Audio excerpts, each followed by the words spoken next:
Bienvenue dans Bonjour chez vous. Aujourd'hui, nous allons parler de la peur. La peur est-elle ton guide? On va voir que suivre la peur n'est pas toujours une bonne chose, mais parfois c'est plus fort que nous. Et pour aujourd'hui et le reste de cette semaine, nous avons quelqu'un qui n'est pas venu depuis longtemps. Aidez-moi à accueillir Yanis Gauthier. Bienvenue. Tu vas bien? Ça va et toi? Ça va bien. Ça fait longtemps que tu n'es pas venu nous voir. C'était il y a un an. Il y a un siècle, il y a une éternité. Pour de vrai, je ne sais pas. C'était il y a combien de temps? C'était rentré il y a un an? Oh là là. Ça fait vraiment longtemps. Ça fait longtemps. Ça m'a manqué. On s'était dit rendez-vous dans 10 ans. On peut sortir tous les classiques. Même jour, même heure. Bon, nous, on est contents de t'avoir. En tout cas, ça nous fait très plaisir. Et je suis heureux d'être là. Trop bien. Trop bien, ça va? C'est avec Nadine. Oui. Oratrice internationale. On a une bonne équipe. On a une bonne équipe. Ouais. Et donc, aujourd'hui, demain, après-demain, t'es avec nous. Ça va être le feu sur ce plateau. Allez, divin. C'est pas humain. C'était Yanis Gauthier. Ciao. T'as vu, t'as des fans. T'as vu, on connaît toutes tes punchlines. Je sais pas si c'est des compliments, vous êtes en train de m'attaquer gentiment, me mettre à feu doux. Non, franchement. On est super. Je dois dire, puisqu'on parlait de peur, parce que j'ai eu peur de venir sur ce plateau, c'est pour ça que vous ne m'avez pas vu. Mais Dieu m'a convaincu qu'il fallait que je sois là. Bravo, tu as vaincu ta peur. J'ai triomphé. T'as triomphé. Alors aujourd'hui, on parle de la peur, toutes sortes de peurs. Il y a plein de peurs qui peuvent nous dominer, des peurs qui peuvent nous conduire dans des mauvaises voies. Et on en parle aujourd'hui. Et Yanis, tu vas parler d'une peur très spécifique dans la rubrique Couple et relations, la peur de se tromper dans le choix du conjoint. Aïe, aïe, aïe. S'il y a une chose qu'il ne faut pas faire, c'est se tromper. Et voilà pourquoi la parole de Dieu nous rassure. Merci de compléter. T'as eu peur? J'ai eu peur. Mais je domine ma peur et je te fais confiance, Yanis. Allez, c'est parti. On va commencer tout de suite avec notre pensée du jour.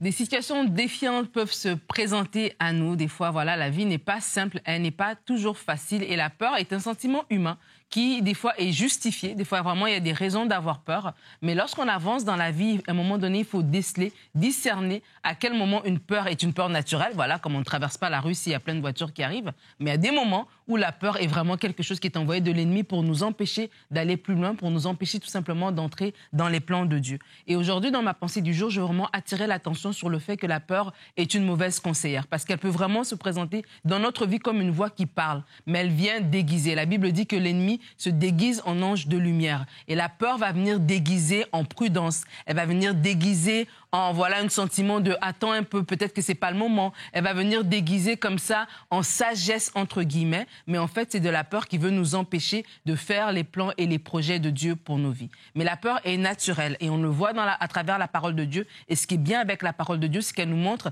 des gens comme nous qui nous ont précédés, que Dieu a utilisés et qui sont des humains comme nous et qui ont eu aussi à avoir peur et qui avaient des bonnes raisons d'avoir peur. Moïse avait des raisons justifiées d'avoir peur pour aller, alors que Dieu lui donne la mission d'aller sauver son peuple, parce qu'il avait des limitations, il bégayait, etc., etc. Gédéon avait des bonnes raisons d'avoir peur. Les disciples sont dans la barque et il y a la tempête, il y a des bonnes raisons d'avoir peur, mais à chaque fois, le Seigneur intervient toujours pour rassurer la personne son serviteur et lui dire d'avancer. Et il y a un texte en particulier que j'aimerais vous inviter à méditer ce matin, alors qu'on parle de la peur. C'est dans Actes 18, les versets 9 à 11. C'est l'histoire de Paul. Paul va se retrouver qui va prêcher l'évangile et les Juifs vont le rejeter, ils vont l'insulter. Et Paul va dire, tu sais quoi, je vais aller prêcher aux non-Juifs.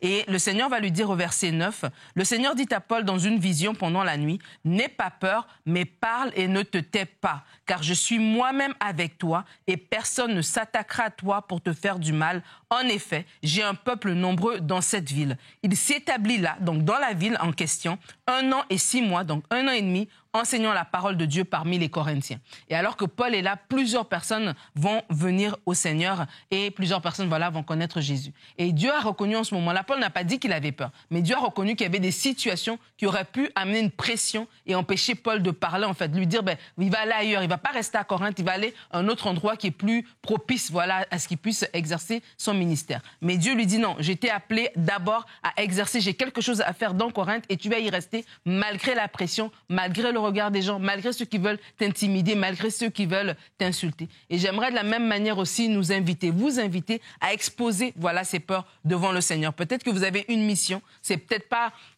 traverser l'Atlantique, mais c'est juste témoigner de la part du Seigneur. C'est peut-être lancer un projet, c'est peut-être faire quelque chose et il y a une peur comme ça qui se déguise, qui vient de façon sournoise, vous empêcher d'avancer, mais vraiment aujourd'hui décider de ne plus avoir peur. La peur est une mauvaise conseillère. Si vous suivez la peur, vous allez faire avancer les plans de l'ennemi, mais si vous suivez la foi et vous marchez par la foi, vous allez faire avancer les plans de Dieu. Amen. Merci Nadine.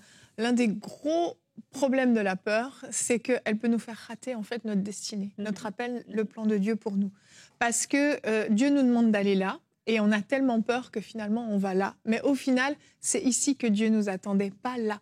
Et c'est ça le défi. La peur peut nous faire demi-tour alors qu'on est sur la bonne voie, nous faire prendre une mauvaise direction, nous faire prendre de mauvaises décisions, des décisions qui vont paraître parfois même des décisions de sagesse. Mais Dieu nous appelle à faire des pas de foi et nous, on choisit la sagesse. C'est pas mauvais en tant que tel, mais il faut être capable de discerner quand est-ce que c'est la peur qui domine et quand est-ce que c'est la sagesse qui domine. Et il y a vraiment cette différence-là. Mais quoi qu'il en soit, la peur a vraiment ce pouvoir de nous dérouter complètement. Et la parole de Dieu nous dit dans Hébreux 13 au verset 21, c'est notre verset du jour, il est dit qu'il vous rende capable de toute bonne œuvre pour l'accomplissement de sa volonté, qu'il fasse en vous ce qui lui est agréable par Jésus-Christ, à qui soit la gloire au siècle des siècles. Amen. Ce verset est hyper important. Quand on comprend ça, on réalise que c'est Dieu qui agit au travers de nous. Au travers de Jésus-Christ qui vit en nous, il accomplit des œuvres, il nous emmène dans notre destinée, dans ce à quoi il nous a appelés, et il nous utilise en fait. Et c'est là la différence. C'est quand tu as peur, tu vois tes incapacités, ton manque de compétences, tes défis, etc. Donc tout ça, c'est des réalités. C'est vrai, par nous-mêmes, on n'est pas capable. Mais quand tu décides de marcher par la foi, tu enlèves tes yeux de toi-même, de ta propre situation, de tes propres capacités et compétences, et tu commences à lever tes yeux. Et là, tu commences à voir à celui qui est capable d'absolument tout, celui qui est tout-puissant, celui qui a tout créé, celui qui a tout fait. Et là, tu te dis, waouh, mais en fait, il ne s'agit pas de moi, il s'agit de lui. Et peu à peu, cette peur qui était là commence à être remplacée par la foi. Parce que tu détournes tes yeux de toi-même, de tes incapacités, et tu commences à fixer tes yeux sur celui qui est tout-puissant, qui est capable de tout faire. Et ça amène une grande différence dans la façon dont tu accomplis les choses. Dieu a des plans pour toi et il est avec toi.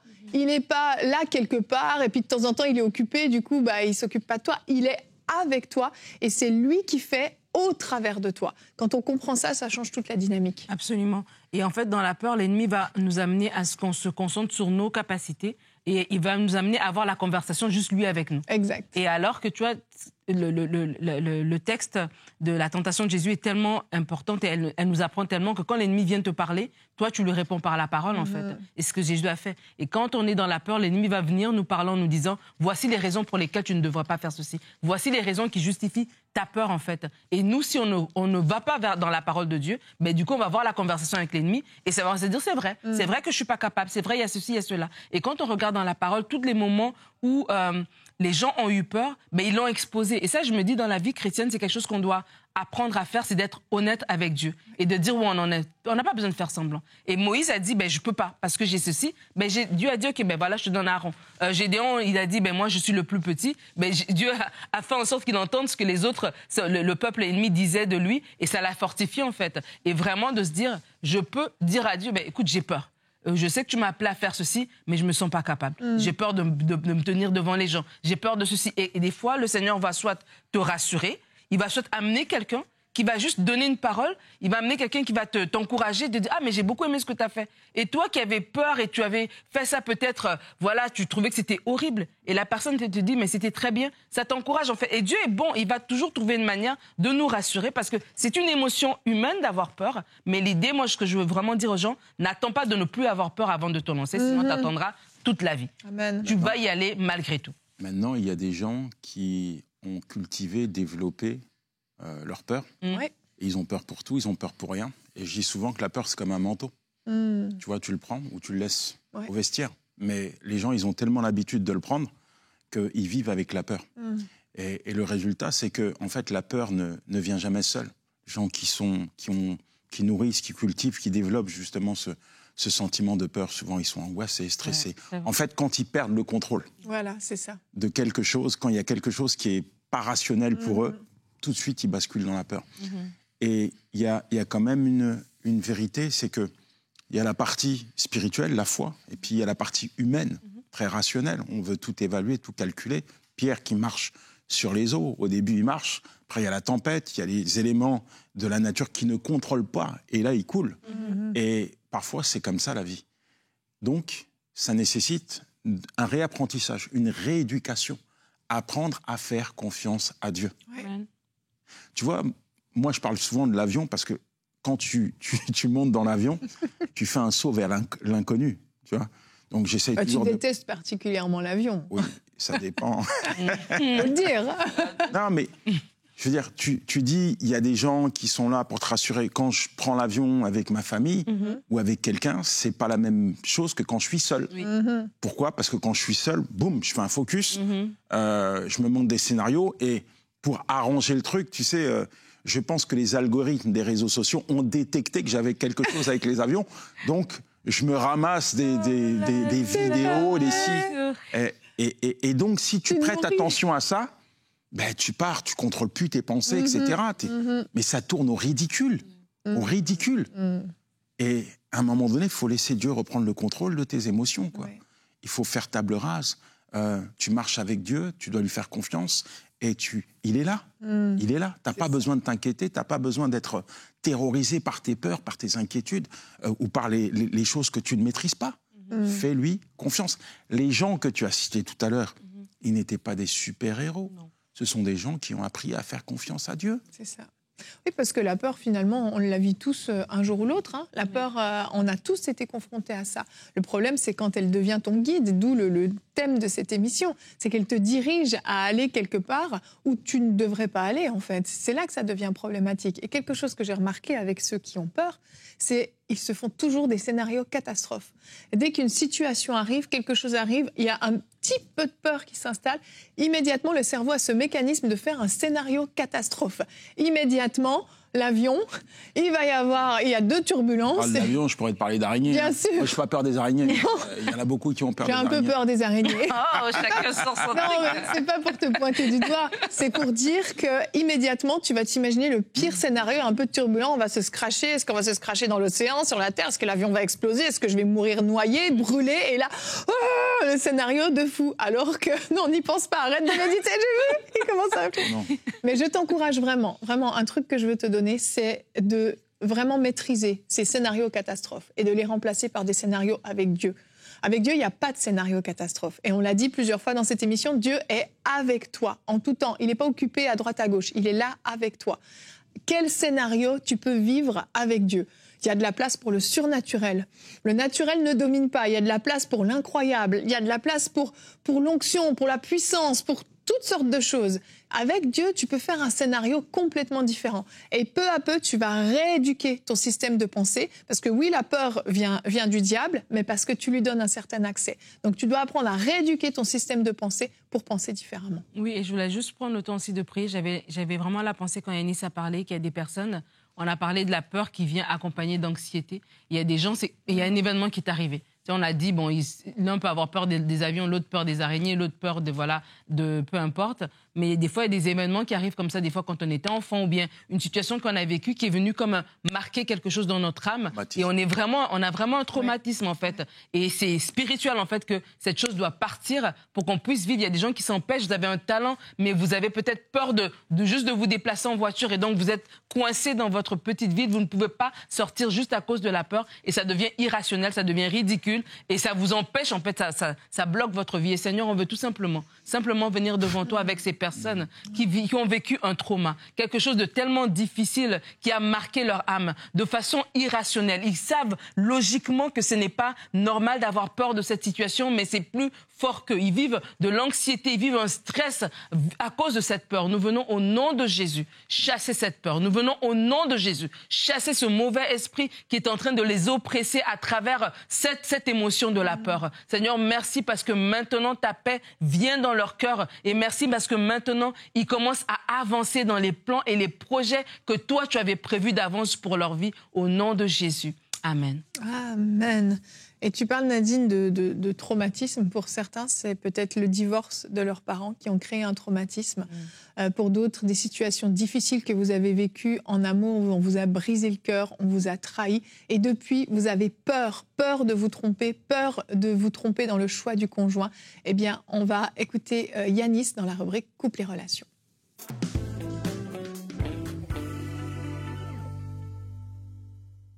N'aie pas peur. Qui n'a jamais eu peur? Ah bah personne. Qui ne s'est jamais posé des questions? Est-ce que, parce qu'on se pose des questions, ça veut dire que c'est pas la bonne chose? Je pense qu'on est amené à se poser des questions devant Dieu. Et la Bible est aussi rassurante par rapport au choix du conjoint. D'ailleurs, il est mentionné plus de 365 fois les mots « n'aie pas peur ». Moi, je pense, je sais, je suis certain, convaincu que Dieu est bon. Que tout ce que Dieu fait est bon. Quand il a créé Ève pour Adam, il l'a béni. Il l'a endormi, il a créé une femme pour lui, et là, Adam a exulté. Il a reconnu sa femme. Os de mes os, chair de ma chair. Bon, même s'ils se sont disputés un petit peu après, c'est pas grave. Ils sont restés ensemble. Amen.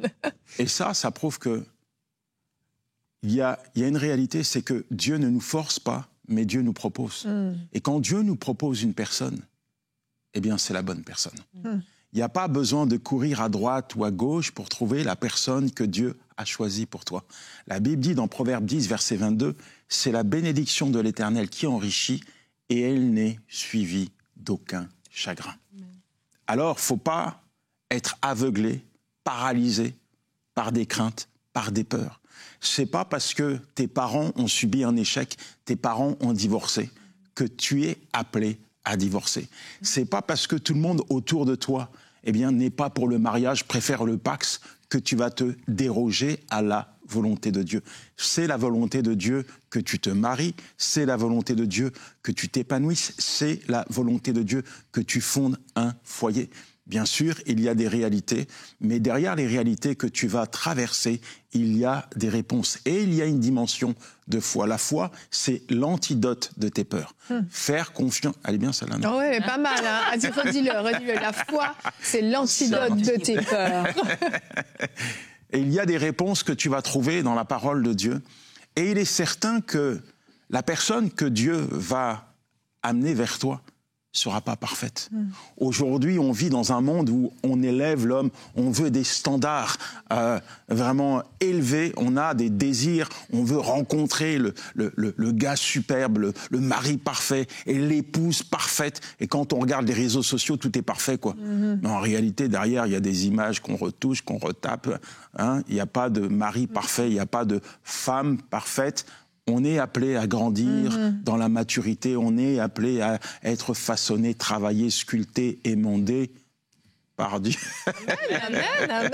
C'est la réalité. Donc, ce n'est pas parce que ton mari aujourd'hui, du moins ton fiancé, on ne va pas dépasser on reste protocolaire, le mariage et après ton mari. Donc ce n'est pas parce que ton fiancé ou ta fiancée ne correspond pas à tous les standards divins, n'a pas les prérequis que tu aurais aimé, qui n'est pas parfait.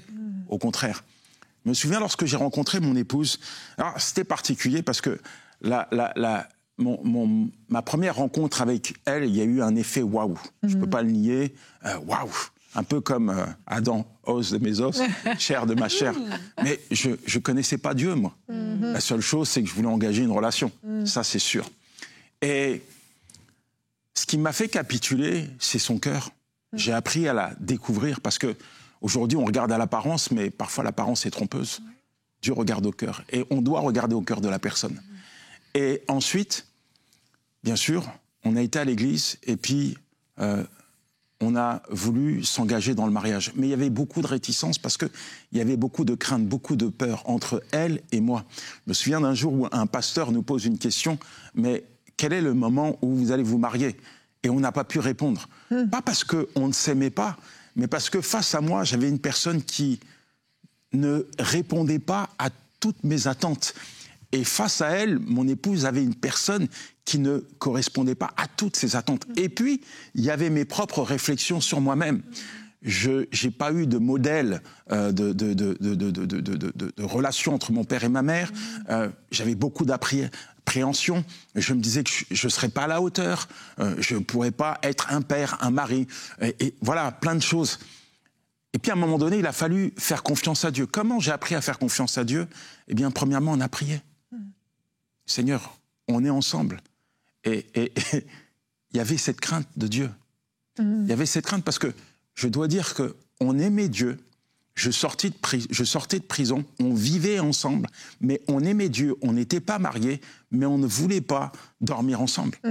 On avait décidé de mettre Dieu en avant. Donc ça, premier signe rassurant. Tu vois, moi je sors de prison, je dors dans le salon, quand même, je te montre... Vous craignez Dieu. Voilà, et je te montre, je dirais que je ne vais pas me laisser dominer par la chair. Et ensuite... On se soumet à la parole de Dieu, on lit la parole de Dieu, on applique la parole de Dieu et on veut montrer à Dieu, on va dépasser nos craintes, nos peurs et on va te faire confiance.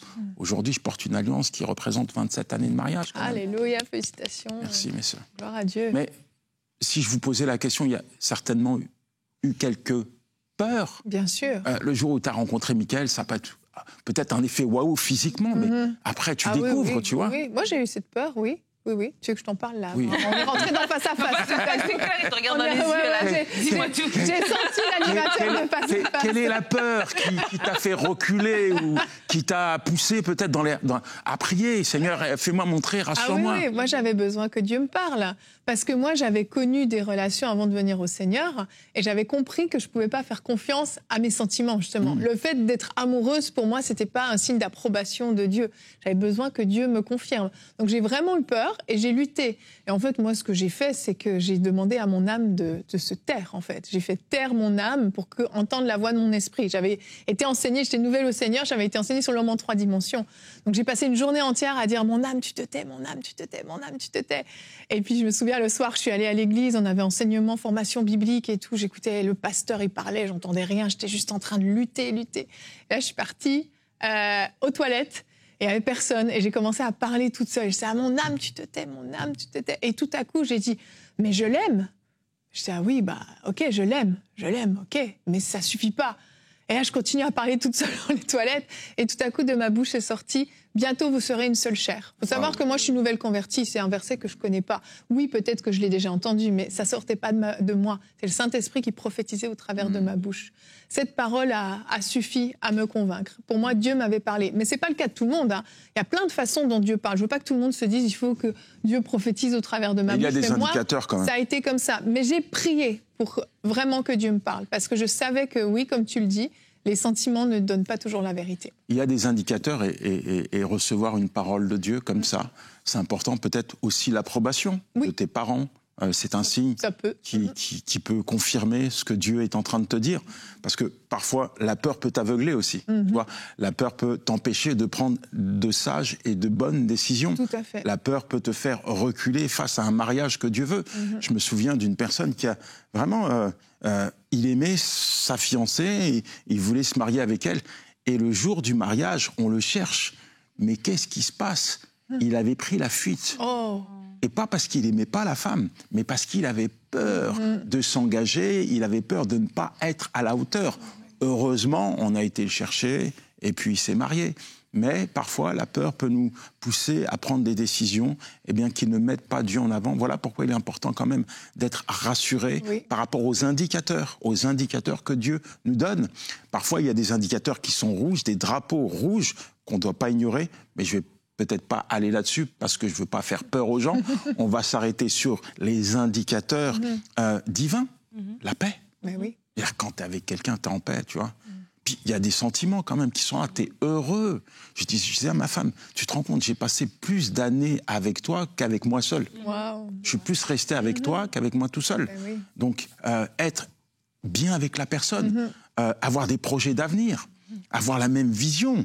Tu vois, si chez toi, vous discutez, vous apercevez que c'est la tour de Babel dans vos discussions, personne ne s'entend, les visions sont complètement différentes. Voilà, donc c'est des indicateurs qui sont là quand vous avez la même vision, quand vous avez la même passion, la même consécration, le même désir, les mêmes envies. Et puis aussi, je dois dire que la considération, quand tu as une femme qui te considère, quand tu as un homme qui te considère, c'est important. Ouais. Parce qu'aujourd'hui, on est dans un monde où les gens aiment bien se manipuler, etc. Mais ce n'est pas l'objectif. Donc, je pense qu'il est important et nécessaire, premièrement, de consulter Dieu. De consulter Dieu. De prendre ces indicateurs en compte et puis de ne pas laisser nos peurs être un obstacle à l'obéissance. Dieu veut nous voir heureux. Dieu a une personne pour toi, Dieu a une personne pour moi, Dieu a une personne pour toi. Donc, engage-toi sans crainte, sans réticence, mais en faisant confiance à Dieu. Et on va prier. Oui. Seigneur, merci pour toutes ces personnes qui sont peut-être à l'aube, à la jeunesse d'un mariage. Ils sont là devant toi et ils veulent prendre, Seigneur, des décisions. Comme nous l'avons dit, Seigneur, tu parles, Seigneur, tantôt d'une manière, tantôt d'une autre, mais tu parles. Et quand tu parles, les cœurs sont convaincus, touchés et saisis. Alors, je te demande de parler à ton fils, à ta fille, de venir, Seigneur, confirmer ta volonté dans leur vie, Père. Que ta volonté seule s'accomplisse, Seigneur, et qu'ils ne puissent pas être dominés, paralysés, manipulés, enfermés dans des craintes ou dans leur peur, Père, dans le nom de Jésus. Amen. Amen. Amen. Merci Yanis pour ces super conseils. J'ajouterais un petit point auquel j'ai pensé en t'écoutant, c'est de dissocier, parce que tu parlais d'avoir la paix, mais de dissocier l'absence de paix d'avoir peur. Pour moi, c'est deux choses différentes. Parfois, tu n'as pas la paix parce que Dieu te dit « stop, ne va pas plus loin dans ton engagement », parce que c'est vraiment Dieu qui te parle. Donc ça, c'est l'absence de paix. C'est comme le drapeau rouge de Dieu, le feu rouge de Dieu qui veut t'arrêter. Alors que la peur, c'est quelque chose de différent. La peur, c'est vraiment issu de ta propre réflexion finalement, où tu te dis ci et ça. Mais parfois, l'absence de paix, tout a l'air bien, tout a l'air beau sur papier, ça a l'air excellent.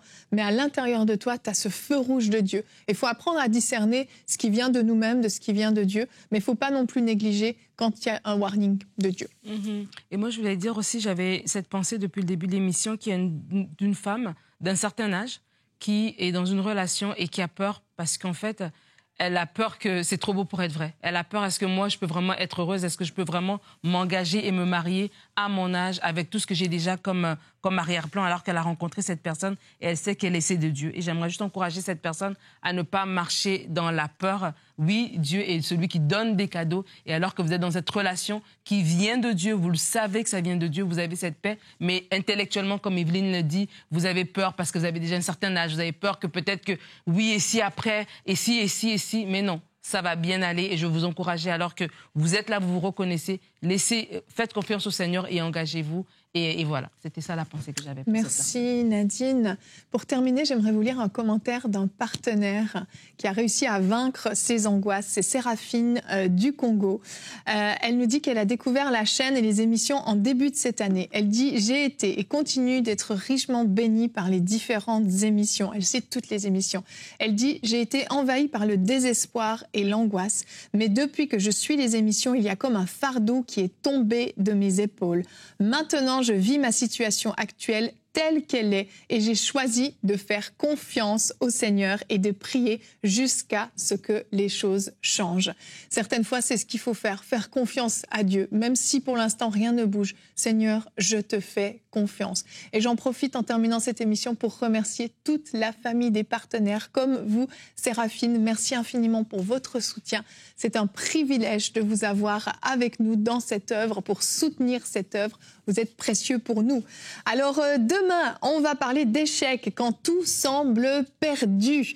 Yanis, tu feras une rubrique conseil du coach, comment se reconstruire après un échec. Ça peut être un échec dans le mariage, mais il y a toutes sortes d'échecs qu'on peut vivre. Alors on se retrouve demain. Merci d'avoir été avec nous et bonjour chez vous.